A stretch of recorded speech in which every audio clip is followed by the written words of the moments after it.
আপোনালোকক জনাব খুজিছো যে আমাৰ এডিআৰই পৰীক্ষাৰ যি গ্ৰেড 3 আছিলে অৰ্থাৎ তৃতীয় বৰ্গৰ যি চাকৰি আছিলে সেই চাকৰিৰ ফলাফল আমি 10 অক্টোবৰ তাৰিখে প্ৰকাশ কৰিম। এডিআৰইৰ চতুৰ্থ শ্ৰেণীৰ যি পৰীক্ষা আছিলে প্ৰায় 5000 পদ আছিলে এই পৰীক্ষাৰ ফলাফল আমি 15 অক্টোবৰ তাৰিখে ঘোষণা কৰিম। স্বাস্থ্য বিভাগৰ বিভিন্ন পৰীক্ষাৰ ফলাফল নন টেকনিক্যাল টেকনিক্যাল স্বাস্থ্য বিভাগৰ আটাইবোৰ পৰীক্ষাৰ ফলাফল আমি 12 অক্টোবৰ তাৰিখৰ আগতে ঘোষণা কৰিম। এলিমেণ্টাৰী প্ৰাথমিক বিদ্যালয়ৰ শিক্ষকৰ নিযুক্তিৰ বাবে আমি যি পৰীক্ষা বা আমি যিটো নিযুক্তিৰ প্ৰক্ৰিয়া আৰম্ভ কৰিছো সেই পৰীক্ষাৰ ফলাফল আমি 15 পৰা 20 অক্টোবৰৰ ভিতৰত প্ৰকাশ কৰিম। তাৰ কাৰণ প্ৰাথমিক বিদ্যালয়ৰ শিক্ষক শিক্ষয়িত্ৰীৰ পৰীক্ষাৰ ফলাফল ঘোষণা কৰাৰ আগতে আমি গ্ৰেজুৱেট টিচাৰ আৰু পোষ্ট গ্ৰেজুৱেট টিচাৰৰ ৰিজাল্ট ঘোষণা কৰিব খুজিছো যাতে অভাৰলেপিং নহয় অৰ্থাৎ প্ৰাথমিক বিদ্যালয়ৰ শিক্ষকৰ পদ নিৰ্বাচিত গ্ৰেজুৱেট টিচাৰ বা পোষ্ট গ্ৰেজুৱেট টিচাৰ সকলে দখল কৰিব নোৱাৰে আৰু আমাৰ যুৱক যুৱতী সকল যাতে বঞ্চিত নহয়। গ্ৰেজুৱেট টিচাৰ আৰু পোষ্ট গ্ৰেজুৱেট টিচাৰৰ পৰীক্ষাৰ ফলাফল আমি 15 অক্টোবৰ তাৰিখে ঘোষণা কৰিম। অৰ্থাৎ এই গোটেই পৰীক্ষাৰ ফলাফলসমূহ আমি 20 অক্টোবৰ তাৰিখৰ আগতে আমি ঘোষণা কৰিবলৈ সক্ষম হ'ম। আপোনালোকে এতিয়া সুধিব যে পুলিচৰ পৰীক্ষাৰ ফলাফল আমি কেতিয়া দিম।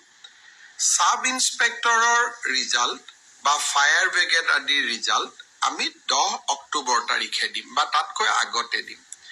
কিন্তু এবি আৰু ইউবি কনিষ্টবলৰ ৰিজাল্ট দিয়াৰ ক্ষেত্ৰত গুৱাহাটী উচ্চ ন্যায়ালয়ে এটা আমাক সাময়িকভাৱে বাধা আৰোপ কৰিছে। আমি আশা কৰো সেই বাধা আৰোপ অতিক্ৰম কৰি অৰ্থাৎ উচ্চ ন্যায়ালয়ক সন্তুষ্ট কৰি আমি এই মাহৰ ভিতৰতে পুলিচৰো এবি আৰু ইউবি কনিষ্টবলৰ ৰিজাল্ট ঘোষণা কৰিব পাৰিম। এই গোটেই ৰিজাল্টৰ ফলাফলৰ লিষ্টখন দেখিলে আপোনালোকে ইতিমধ্যে গম পাইছে যে আমি 20 অক্টোবৰলৈকে যাবলগীয়া হৈছে। কিন্তু মই প্ৰতিশ্ৰুতি দিছিলো যে অক্টোবৰ মাহৰ ভিতৰতে 10 অক্টোবৰত আপোনালোকক নিযুক্তি পত্ৰ দিম। 10 অক্টোবৰত মই নোৱাৰিলেও অন্তত 25-26 অক্টোবৰৰ ভিতৰত আপোনালোকৰ হাতত মই নিযুক্তি পত্ৰ তুলি দিম। কাৰণ পৰীক্ষাৰ ফলাফল ঘোষণা কৰাৰ পিছতো আমি বিভাগলৈকে কাক কোন বিভাগত দিম ৰেণ্ডমাইজেশ্যন কৰিব লাগে আৰু তাৰ পিছত বিভাগসমূহেও আপোনালোকৰ পোষ্টিং অৰ্ডাৰ উলিয়াব লাগে। সেই কাৰণে অক্টোবৰ মাহৰ ভিতৰতে আপোনালোকৰ নিযুক্তি হ'ব। কিন্তু কেইটামান দিন আপোনালোকে অপেক্ষা কৰিব লাগিব।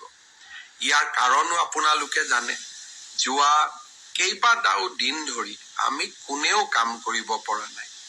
জুবিনৰ মৃত্যু বা জুবিনৰ দুৰ্ঘটনাৰ পিছত বা বহুতে কোৱাৰ দৰে হত্যাৰ পিছত যি ধৰণে আমি নকওঁ কিয় আমাৰ মনবোৰ বিষাদেৰে ভৰি পৰি আছিল।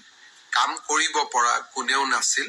কিন্তু আমি যিহেতু আগুৱাই যাবই লাগিব সেইবাবে মই আজি আপোনালোকক নিশ্চিতভাৱে কোন পৰীক্ষাৰ কেতিয়া ফলাফল ঘোষণা কৰিব তাক মই জনালো আৰু আপোনালোকে যাতে নৱেম্বৰ মাহতে চাকৰিত যোগদান কৰিব পাৰে তাৰো আমি নিশ্চিতভাৱে ব্যৱস্থা ল'ম।